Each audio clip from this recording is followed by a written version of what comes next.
Okay, I haven't talked to you all for a long time over live stream. I have to apologize. Really very busy. Okay, shit busy. So please forgive me. And as you come in, everybody give a like, please. Yes, and we'll be ready to start. Yes. Okay. I don't see many people clicking like. Okay. Can you hear me loud and clear? The visuals okay, internet okay, and as you come in, remember hit like, the bell for alerts and subscribe. Okay. Yes. All right. Cool. Okay. Good evening. Okay. High five. Yes. Zihao and Sui Ming, good to see you. Okay. AK, good to see you. Wee Chiki, good to see you. Cindy, good to see you too. Okay. Yeah. All give a like, please, as you come in. Please, all give a like. Okay. Mei, good to see you. Yes, I haven't done a live for a long time. I gotta apologize. Dennis and Wen Liang and John, good to see you too. Sui Ming and Yuan, good to see you too. Good evening. Yes, I'm aware that some of you all might be having a dinner or going to have a dinner. I apologize. I have to do it now because I got to jump into the Premium More live stream in about 45 minutes time. Um, okay, win or lose must be ready. Nothing is forever. Okay, yes. Wei, good to see you too. Vincent and CJ. Okay, yes. No, I think the other YouTubers who do this thing full time, and they're very committed. I really applaud them. But I'm really do this thing really doing this on the fly, right? Whenever I find a small pocket of time, I do it. You notice that my last few videos I do in the most inappropriate place, right? Usually in the noisy cafe, and the last one I talked about scams. I was in a moving car, so yeah. And when you do live stream in Europe, there is one big problem: is internet. Their internet is nowhere close to our Singapore type internet or even Korea type internet.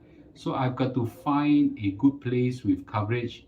So I unfortunately,我不靠这吃饭，对。不过怎么说义务上也应该有一种次序了。不过 but anyway, I try to do this now. I'm not in Paris. I'm in Italy. Okay. So if you all can hear me loud and clear, please let me know or click a like and we're ready to start. Okay. All right. Cool. Now, today I'm going to talk about the S&P 500. So when the market was going down, okay, when I tell everybody I'm going in big time to buy the S&P 500, very few people follow me. It's like, oh, I'll catch a falling knife, the whole world is crashing, Mr. Lu, you're an idiot, all sorts of things. Aaron, good to see you. Thank you. Okay, thank you for joining me. So I got called all sorts of names, all sorts of whatever, I'm an idiot and whatever. Now that the market up, everybody rush in and say, I want to buy S&P 500. I want to invest in US stocks. Those people who invest in China stocks right now are taking a big slap in their face. And those people who invest in Singapore stocks are also getting a big slap in their face. So but I felt that now have a different set of problem. A lot of people were blind to the opportunity when the market was crashing. Now they are blind to the risk when the market is rising. I think it's important for me to have a balanced view, and I wanted to actually give you a more balanced view now. Recently in the Telegram, I see all sorts of people rushing into S&P 500, wanting to invest in S&P 500. I suspect endowers has a spike in their take up and things like that, and a spike in the take up of their accounts and things like that. I just always ask everybody, why chong into the market when the market is rising so high, right? So why chong? Why didn't you invest when the market was down? Yeah. Okay. So now the market is chonging up. I better call out the risk, right? I better call out the risk. Nigel said that not a good time to invest in S&P 500 because the Magnificent Seven is up crazy. I think what he's referring to the top 7 tech stocks. I can't remember all the 7. I think there's Microsoft, Facebook, Tesla, Nvidia, and I can't remember Google and all this stuff. There may 1 or 2 more. I think it's important for me to get everybody to be aware of the risk, okay, of the risk of chasing stocks blindly, okay, blindly. There's more people ask me, Mr. Lu, why don't you invest in this fund? Mr. Lu, why don't you invest in this thing? Why don't you invest in this thing? I tell them, I don't know anything about that. I don't know much. And I only have a surface knowledge. If I'm not aware of something, I don't invest in that thing. Yeah. It's very dangerous to invest in something just because Mr. Lu says so. Right? You ought to do your homework to understand the logic behind which I painstakingly explain to everybody why I do S&P 500. You do have a heart attack? What? You just have a heart attack looking at the price, is it? Yeah. Okay. 1400. Okay. After how many percent discount? No discount. Okay. Kaylu, can you say hi to everybody, please?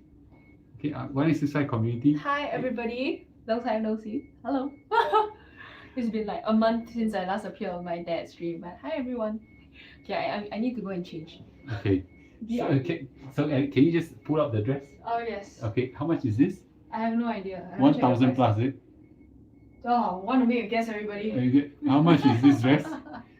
Just guess how much. It's a floor-length dress. It is $3,000. Huh? 3,000 euros. 3,000 euros. Yes. My God. Okay. Cheap. Go and buy.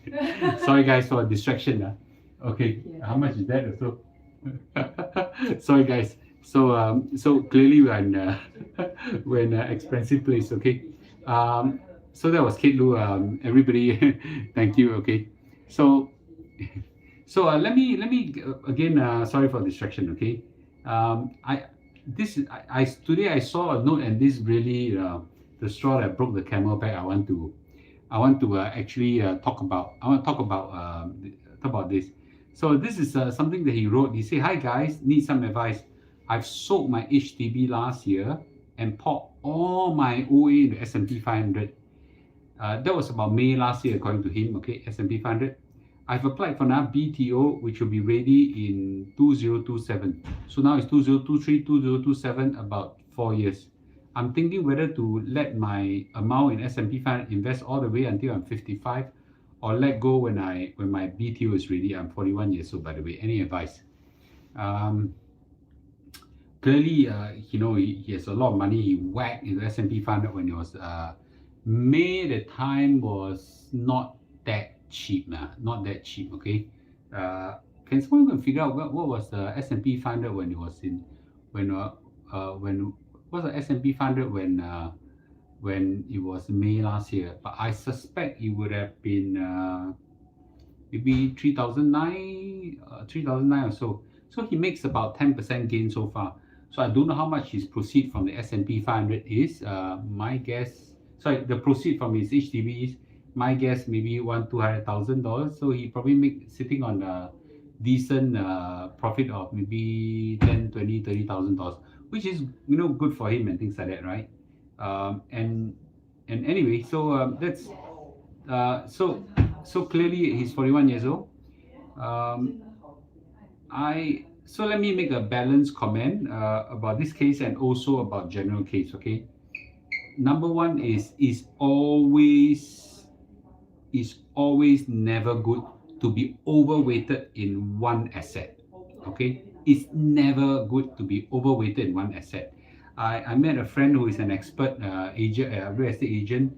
He was teaching me how his idea is to throw a humongous amount of wealth into properties, and just let it compound, and you can make $3 to $4 million when you retire. Good for him and good for his clients and things like that. But it's all weighted in one single asset. What makes you think that Singapore will go up forever? What makes you think that Singapore is not vulnerable? What makes you think that Singapore is safe forever? What makes you think our political situation is safe forever? What makes you think that we are perfect, right? So if you look at all the fund managers in Singapore, they don't invest in Singapore. They don't invest in Singapore, no, in entirety. They will divest into different markets and of which Singapore usually a very small amount. Why? Because diversification comes with safety. Whoa, sorry. Sorry, fellas. $3,000 dress, and this is how it looks like. Okay, that's Sorry, a distraction. Very pretty. 3,000 euro dress, right? 3,000 euro dress. Okay, that's my pretty girl in a very expensive dress, but we are not buying the dress. Okay, in fact, we're selling the dress. So anyway, let's go back. So being overweighted in one asset is very dangerous. On the other hand, if you overweight into S&P 500, the same thing would happen. The same thing happen is equally dangerous as well, right? It's equally dangerous as well, and it is a very dangerous thing, right? If you throw all your asset into S&P 500, I think it's very dangerous, right?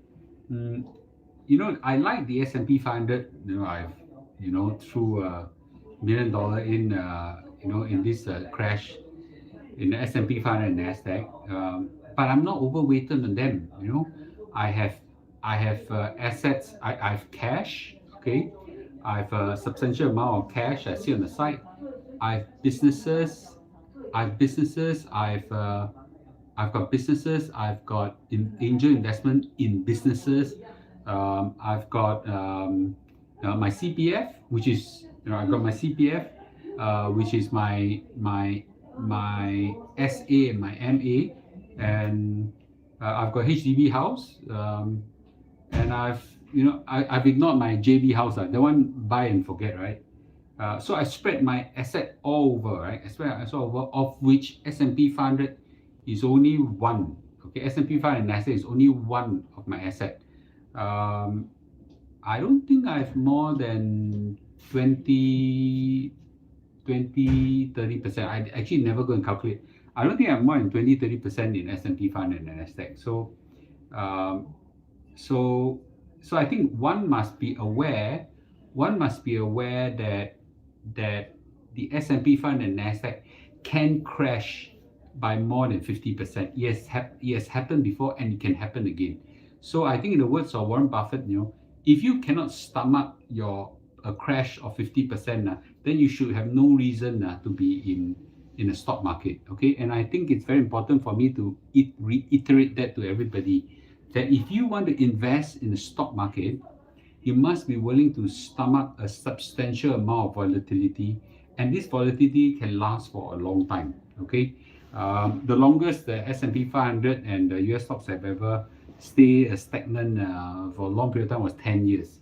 I don't think it will happen again, but it can happen, right? It can happen. You never know, right? Because we are looking at a projection of 20, 30 years forward. I'm confident that the last 100 years of experience will repeat itself for the next 20, 30 years. But, that last 100 years comes with a hell of volatility. So before you throw all your eggs into one basket, are you sure you can stomach this volatility? Some people say, oh no, I think it's okay. As long as I know that, in the long run, it will go up. Okay, then it's okay.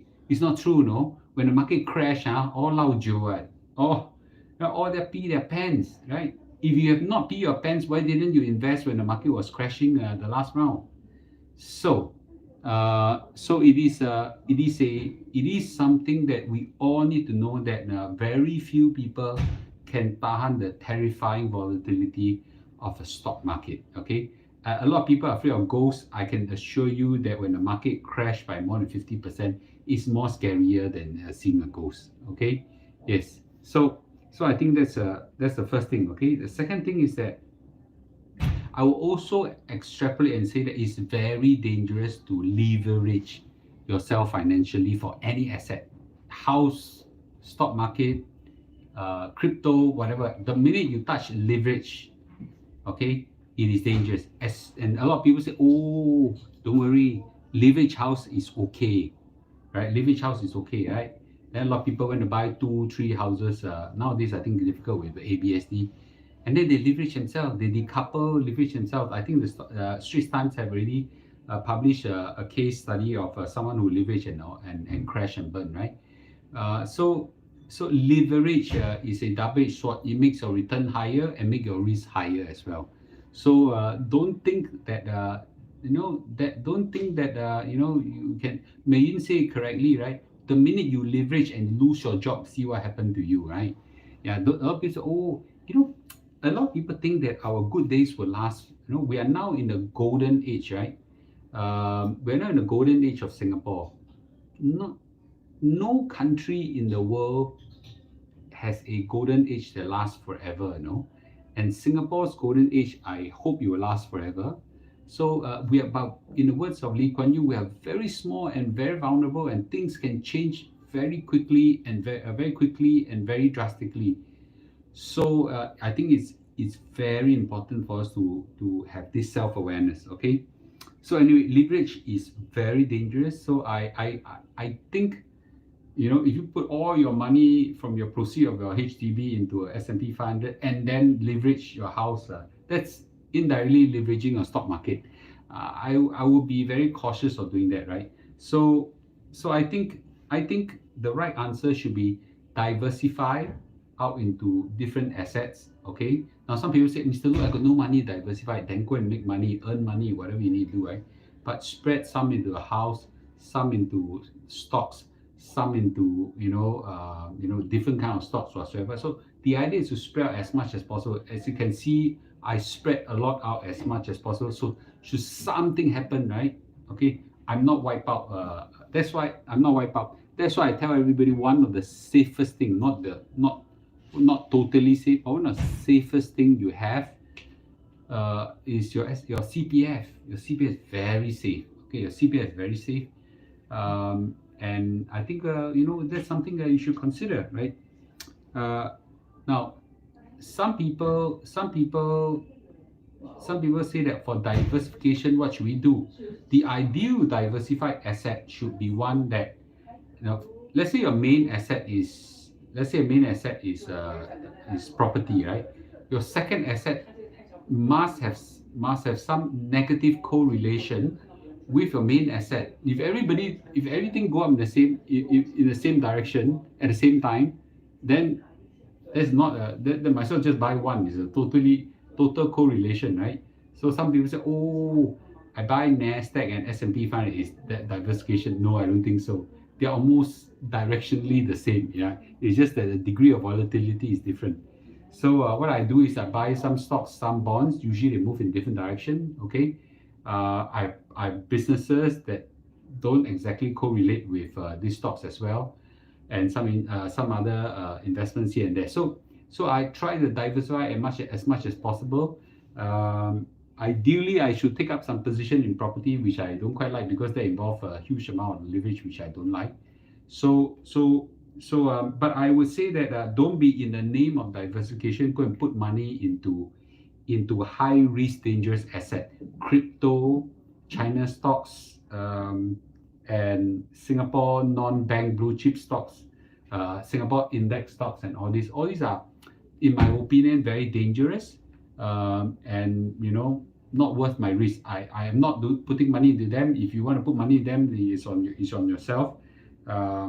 And the last thing I want to say, I want to make a special call out for China stocks. Recently, there's quite a bit of people wrote to me about China stocks and say that there's some comments about China stocks and my position.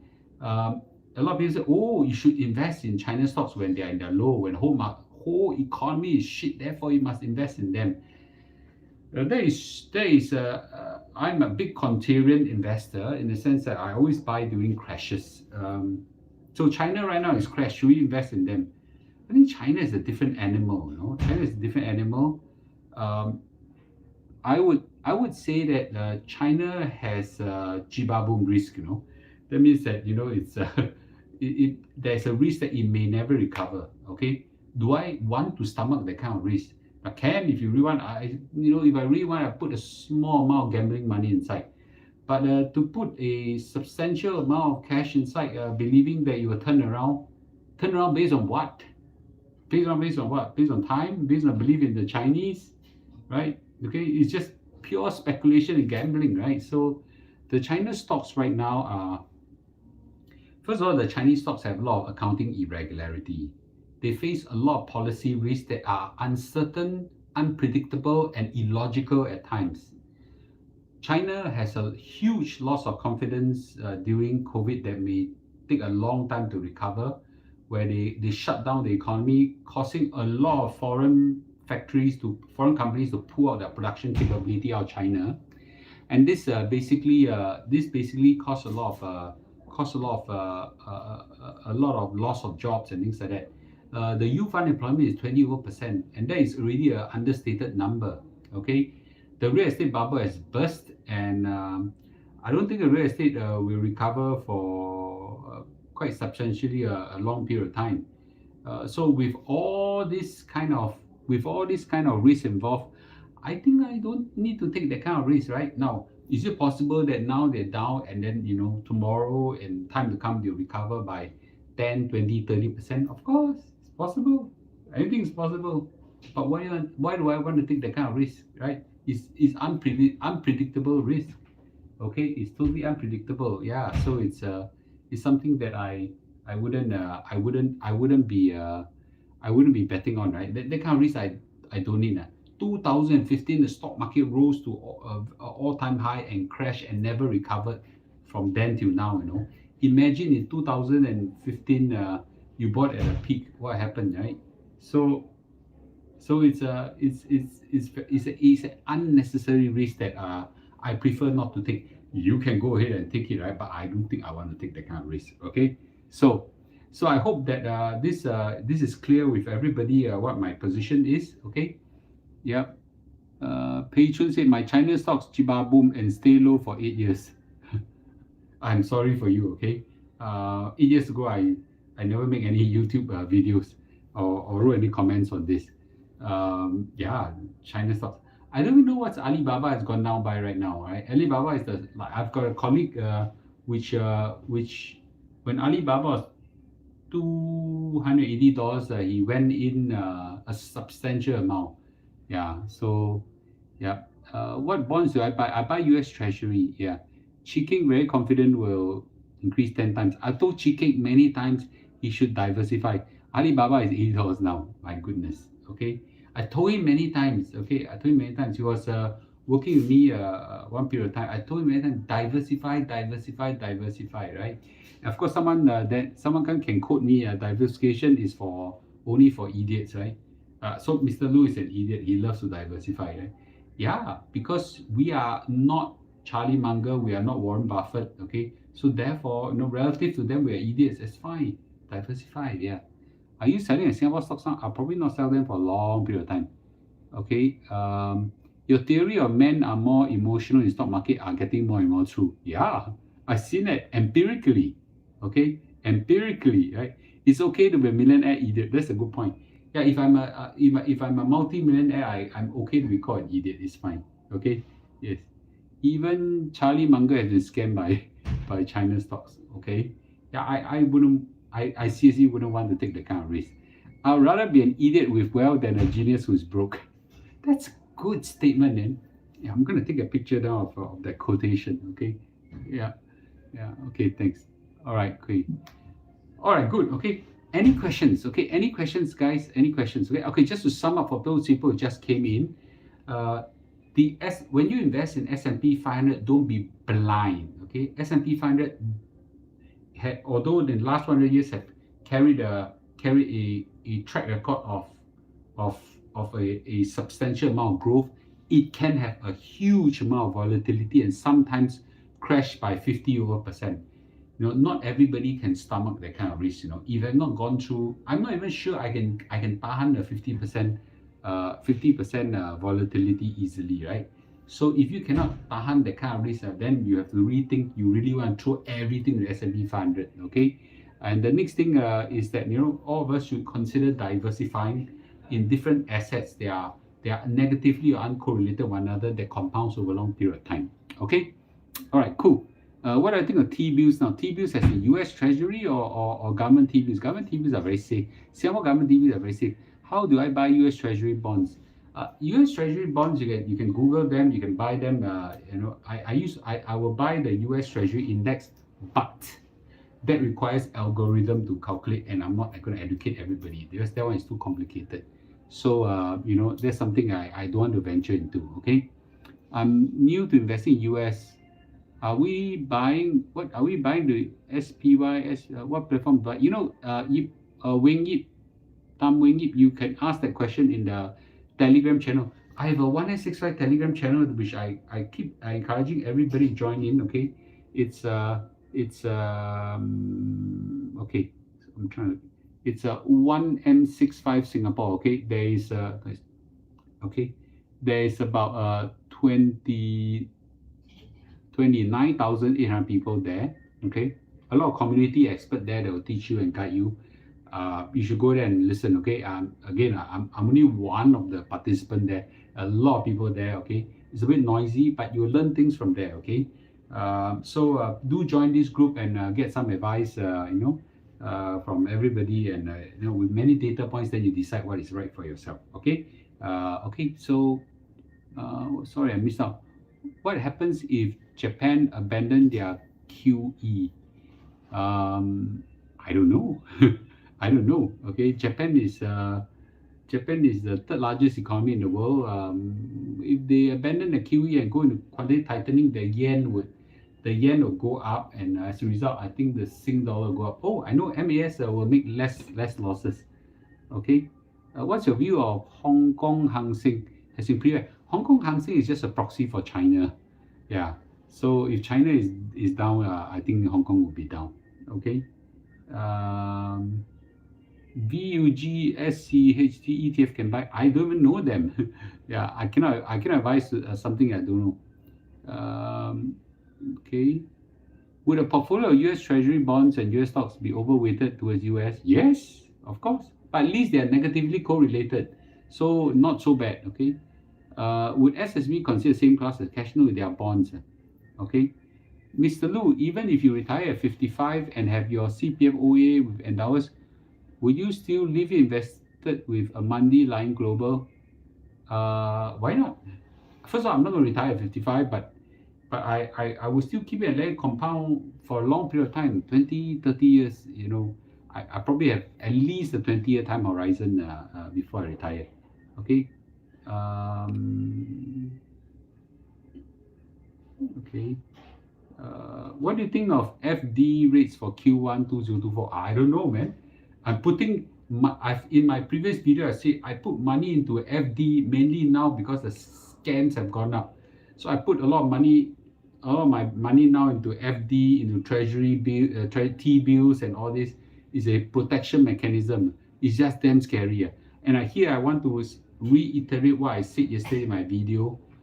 Really think of all the counter scam measures. Okay, don't assume that only idiots and gullible and careless people get scammed. The scam has reached a sophistication that there's no protection anymore. The Telegram private group is private. No, it's not. Mr. Lu, can I take the rest of my CPF money out if I only choose to opt for basic retirement sum? You have to. You can take. Yes, you can take. If you opt for basic retirement sum and you've kept enough money there, the rest you can take out. I think some pledges on property need to be made. Your opinion on small cap Russell 2000? I don't believe in Russell 2000. Yeah, I never believe in Russell 2000 because I don't like the track record that they have. Okay. And currently invested in S&P 500, but wondering whether I should switch to MSCI index for international diversification. Yeah, why not? Okay, but chances are S&P 500 is and MSCI index is highly correlated to each other. Okay. You buy Infinity 500, Lion Global Infinity 500. Yes. Okay. Yes. What are your thoughts about gold back BRICS currently? I don't think I until the details come out, yeah, then I see. Scammers are using ChatGPT to help them write scam messages. No more in broken English. That's bad. Seriously, you look more professional looking if you wear spectacles. Yeah, but when I wear spectacles, I cannot read. I cannot read the words. Yeah, okay, I cannot read the words. Okay, and you know what? I don't need to look professional. Okay, I'm not selling a product or things like that. At least with you guys. Okay, yes. So, yeah. Okay, black frame professor type. One of my friends told me that, Lou, you need to improve your image, to be like a professor, like a Robert Kiyosaki or whatever. Okay, guys. Yeah. Okay. Go for bifocal. I get dizzy and giddy when I use bifocal lens. Too painful for me. Okay. Yeah. Any more questions on this? Okay. So we're not. Thank you. I just want to reiterate again that when you invest in an asset like S&P 500, you need to be mindful that there is a high, that can be substantial high volatility, and you must be able to stomach it. I wouldn't chase stock in the rise. I like to buy stock on the crash, and that's just me. And if you have not been investing during a crash, you should start asking yourself whether your heart can take volatility if it crash. Okay. Um, yeah. Mr. Lu, it's good buy SSB and leave in OA accounts. You're making a statement, okay? Charles, Mr. Lu, regarding scam, if I move money in stock market instead of fixed SD, is that fine for risk management? You move from one place that has some risk to another place that has more risk. So I don't know whether that's good for financial management. Okay. Yeah. All right. Good. Okay. With this, thank you, ladies and gentlemen. It's always good to talk to you again. Yeah. Mr. Lu hair is going very well. Okay, no need to look at Robert Kiyosaki. Thank you. Should we buy during crash and correction? That's what I do. That's what I do, and I've got a few videos that talk about that. So yeah, should I buy more T-bills 3.99? I didn't tell you, can ask yourself why you want to do that, but I got a video yesterday. I talk about it. I'm doing more of that is because I think it's reached a stage where scams are too dangerous. Yeah, got to go and just got to go and avoid these scams. Yeah. So therefore I put money into T-bills. Okay. All right, good. How to buy T-bills? Oh, very easy, man. Your mobile app itself can do it. Go to go to my Telegram channel, 29,000 people there. You ask this question, a lot of people there will guide you. Very easy buy. Okay. On your mobile phone, your banking app, you can do it. Okay. All right, guys. I've got to go and help with premium more work. Okay. So I will talk to you again. Today or tomorrow. Sorry, tomorrow or day after. Okay. Time to walk. Oh, these few days, this month so far, I've walked a hell lot. Okay. Last month I have, so far in the whole week. Okay. Yeah, I've walked on average of 20,000 steps a day. Wow. Okay, that's quite a lot. But anyway, all right, cool. All right, thank you guys. We'll see you tomorrow. Okay. Thank you. Thank you guys. Thank you. Please remember, give a like. Okay. Bye bye.